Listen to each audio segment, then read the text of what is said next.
Bonjour et bienvenue à cette nouvelle capsule Lumière sur notre équipe du Centre de service scolaire de Portneuf. Aujourd'hui, nous recevons Jessica Paquette, enseignante au Centre de formation de Portneuf au secteur santé. Bonne écoute! Bonjour Jessica. Bonjour Shanna. Ça va bien? Ça va bien toi? Oui, merci. Est-ce que tu pourrais commencer par nous faire une courte description de toi? C'est qui Jessica? En fait, Jessica, c'est une enseignante au CEF de Portneuf dans le secteur santé pour les infirmières auxiliaires. Parfait. Depuis combien d'années es-tu au CFP? Je suis là depuis septembre 2019, donc 5e ou 6e année. Parfait. Pourrais-tu nous décrire à quoi ressemble le métier d'enseignante à la formation professionnelle, plus spécifiquement au secteur santé? Au secteur santé, la façon que ça fonctionne, c'est qu'on a des cours théoriques puis on a des cours pratiques. Les cours théoriques, c'est toute la partie système du corps humain. De toute façon, qu'on soit comme infirmière auxiliaire ou bien qu'on soit comme infirmière ou médecin, il faut avoir le système du corps humain au complet. Ensuite de ça, toutes les pathologies. Puis, quand on va se ramasser au niveau des laboratoires, bien là, les stages, c'est pas les stages, mais les laboratoires, c'est vraiment comme une mini-hôpital qui est déjà dans l'école. Puis, on a plusieurs lits avec des mannequins. Puis là, on pratique là-dessus nos ponctions veineuses. On peut pratiquer nos sondes urinaires, nos tubes nasogastriques. Ça peut être juste de prendre une glycémie. Donc, on est très bien équipés pour tout faire ça, les signes vitaux. C'est pas mal ça. Puis ensuite de ça, ils s'en vont en stage. Les élèves s'en vont en stage. Donc, on les suit dans différents milieux hospitaliers. Donc, il peut y avoir de la gérontogériatrie, il peut y avoir de la pédiatrie, du mère nouveau-né, de la chirurgie. OK. En fait, c'est vraiment toutes les sphères qu'on peut voir dans les milieux hospitaliers. Bon, on y va en stage. Donc, il faut vraiment être polyvalent comme enseignant. Puis être capable aussi d'avoir être capable de gérer nos propres émotions en stage, parce qu'avec les élèves, ils commencent dans un métier que toi, tu maîtrises. Donc, des fois, il faut quand même se parler beaucoup. Ça demande un contrôle de soi. Un bon contrôle de soi. Un bon contrôle, contrôle de soi. Mais généralement, ça va quand même bien. Parfait. Si on met tout ça ensemble, j'aimerais savoir à quoi ressemble une journée typique au travail. Il n'y a pas vraiment de journée typique au travail, je vais vous dire franchement. Il n'y a pas une journée pareille, puis ça dépend des périodes dans l'année. Donc, il peut y avoir des périodes dans l'année où je vais être en enseignement toute la journée avec mes élèves. Puis, j'ai des périodes comme là en ce moment où je suis pas devant les élèves parce que j'ai d'autres enseignants qui sont devant. Puis, parce que ça dépend des compétences, dans le fond, qu'on va enseigner. Donc, en ce moment, là, je suis plus dans la planification, de tout le matériel, les stages qui s'en viennent. C'est pas mal ça, là, Fait que ça dépend toujours d'une journée à l'autre, puis ça dépend aussi dans la séquence dans l'année où je suis rendue. Parfait. Donc, les élèves sont pas toujours avec le même professeur, là. Ça varie au courant de l'année. Oui, ça varie au courant de l'année. Dans le fond, il y a des enseignants qui vont... il y a 31 compétences. Donc, dans les 31 compétences, j'en fais quelques-unes. J'ai une autre enseignante qui en fait d'autres. Donc, c'est ça. Puis en stage, on a juste le droit des groupes de 6. Donc, quand on a 22 élèves, on a plusieurs professeurs qui s'en vont en stage pour le même stage, mais dans des milieux différents. Parfait. Fait que j'imagine qu'il y a un esprit de collaboration entre les différents enseignants pour le même secteur. Oui, exactement. Il faut absolument qu'il y ait de la collaboration parce que sinon, on ne serait pas efficient.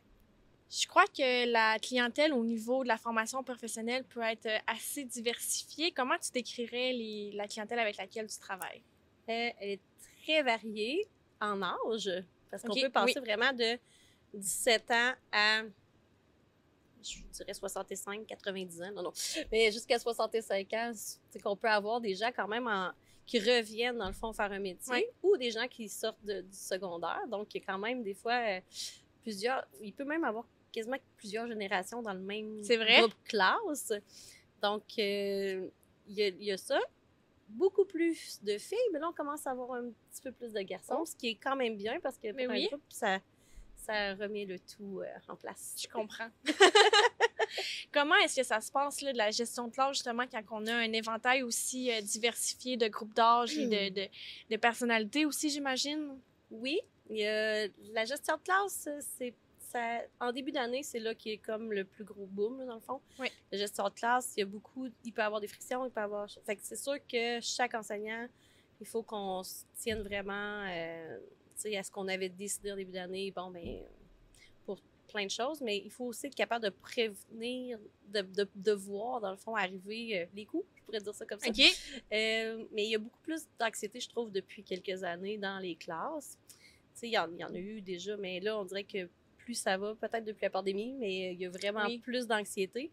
Donc, c'est vraiment d'essayer de prendre le temps avec chaque personne dans la classe et tout ça.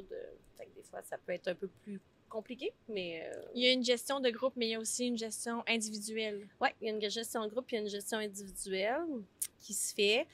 Mais généralement, ça se passe quand même bien. Puis des fois, le fait d'avoir plusieurs générations ensemble, ben ça comme se balance. Il y a comme des gens qui vont prendre comme le lead différemment, puis ils vont... Fait que ça fait quand même... Il y a un esprit de collaboration qui se crée entre les élèves entre eux aussi. Oui, vraiment. Parfait, ça. Puis sinon, ben, on a toujours le droit à des spécialistes aussi au niveau de la classe, comme les psychoèdes ou les orthopédagogues. Fait que ça nous aide aussi à faire notre gestion de classe. Ah, parfait, ça. J'aimerais savoir quels sont les principaux défis auxquels tu es confrontée au quotidien. Au quotidien, ben, bien sûr, la gestion de classe avec toute la partie anxiété des élèves. Je dirais aussi tout ce qui a rapport avec les stages là, de nos jours. Il faut toujours aller travailler. Bon, ben, des fois, on a des enseignants, mettons, qui tombent malades. Ben là, il faut qu'on change l'enseignant pour le stage. Il faut changer les dates de stage. Là, ça peut être plus compliqué. Il y a quand même, au niveau de la gestion de matériel, je te dirais que tous les jours, c'est pas mal ça qui joue. En plus, mais beaucoup, c'est de s'habituer avec les élèves, surtout en début d'année, là, les nouveaux élèves, parce que c'est 2 ans. OK. Fait que là, la première année, c'est toujours de travailler. C'est pas mal ça, le plus gros des défis, là, c'est de vraiment garder tous nos élèves puis de pouvoir bien les accompagner avec le temps. En fait, le défi, c'est le temps. C'est le temps? Ouais, OK, à bien parfait. passer, le défi, c'est le temps. On parlait de la clientèle, à quel point elle était diversifiée, qu'il y a plusieurs générations, plusieurs groupes d'âge. Comment arrives-tu à personnaliser ton approche envers tes élèves? Bien, en général, j'essaie toujours de connaître chaque personne dans ma classe, un minimum au moins, là, mais j'essaie quand même de pouvoir connaître leur vécu, d'où ils viennent, tout ça. Je pense que dans l'idée de la chose, c'est vraiment de prendre... Tu sais, quand je travaille en santé, quand je travaillais en santé, en fait, c'était beaucoup l'approche personne, mais c'est la même chose aussi au niveau des élèves. On essaie d'être le plus proche de nos élèves possible.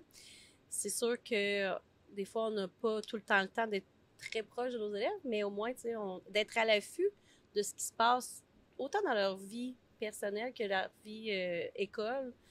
Des fois, ça peut quand même aider à pouvoir mieux les accompagner dans l'enseignement.